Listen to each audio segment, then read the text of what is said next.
नमस्कार, वणक्कम। आज diet, fitness की बात नहीं करनी है, आज बात करनी है मानसिक स्वास्थ्य के बारे में। Want to speak a little bit about mental health. So the dark times that we all face at some or the other point of time in our lives। चलिए एक छोटी सी कहानी सुनाती हूँ आपको। एक नगर हुआ करता था। उस नगर के राजा को 2 पुत्र थे। अब राजा ने सोचा कि मैंने सारी ज़िंदगी राजपाट संभाल लिया, अब इस राजपाट को मैं अपने किसी एक पुत्र के हाथों सौंप कर ज़िंदगी से कुछ समय अपने लिए निकालना चाहता हूँ, भगवान के नाम और सुकून से ज़िंदगी बिताना चाहता हूँ।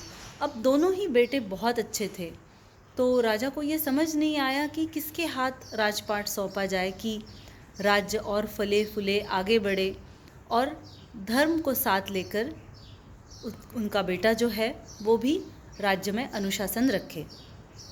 उन्होंने कहा अपने बेटे को, दोनों को एक समान एक रकम दी पैसे की, कुछ सुवर्ण मुद्राएं ऐसे, और राजा ने कहा कि आपके पास दोनों के पास एक एक कक्ष है, आपको उन दोनों कक्षों को भर देना है। अब दोनों जो पुत्र थे वो दोनों ही बड़े ही होशियार थे, बड़े ही सयाने थे। जो पहला पुत्र था उसने सोचा कि ऐसी क्या चीज़ हो सकती है जिससे मैं अपना पूरा कक्ष भर दूं। उस पहले पुत्र ने जाके नगर में जितना भी कूड़ा कचरा सूखे पत्ते थे सारे लेकर आ गया और उस कक्ष को भर दिया। और जो दूसरा बेटा था उसने सोचा कि ऐसी क्या चीज़ हो सकती है जिससे मैं इस कक्ष को भर दूं। वो भी गए, उन्होंने एक बहुत ही सुंदर सा दिया लाया, उस दिए की जोत जलाई। और अब आपको ये बताने की ज़रूरत तो नहीं है कि किस पुत्र ने राज्यपाट जीता होगा। तो ठीक उसी तरह वो जो कक्ष है वो हमारा मन है, हमारा ब्रेन है, हमारा माइंड है, हमारी बुद्धि है।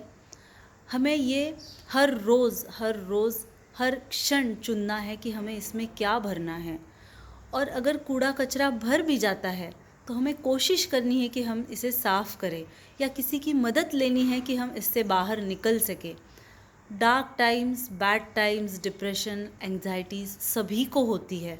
जो इंसान ऊपर से जितना शांत, सरल, तरल नज़र आता है वो उतने ही ज़्यादा बैड टाइम्स को फेस कर चुका है, कर रहा है।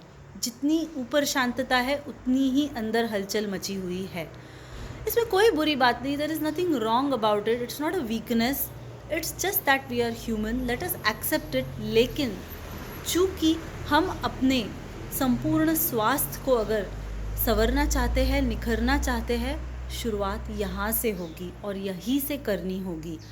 तो अपना कूड़ा कचरा जो है उसे रोज़ किसी दिनचर्या की तरह साफ़ कीजिए।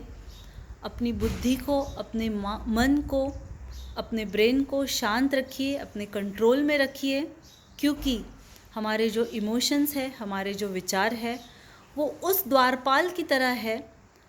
यदि आपका द्वारपाल आपके घर की रक्षा कर रहा है तो वॉचमैन है, यदि आपका द्वारपाल ही आपको लूट रहा है तो आप सोचिए फिर आप उसे क्या कहेंगे। अपने इमोशंस को अपने ऊपर हावी मत होने दीजिए। If it is a time, let it pass, cry it out, speak it out, right it out, work out, जो बन पड़े, जो बन सकता है वो कीजिए, लेकिन अपने आप का साथ कभी मत छोड़िए। You are the most important project you will ever work on.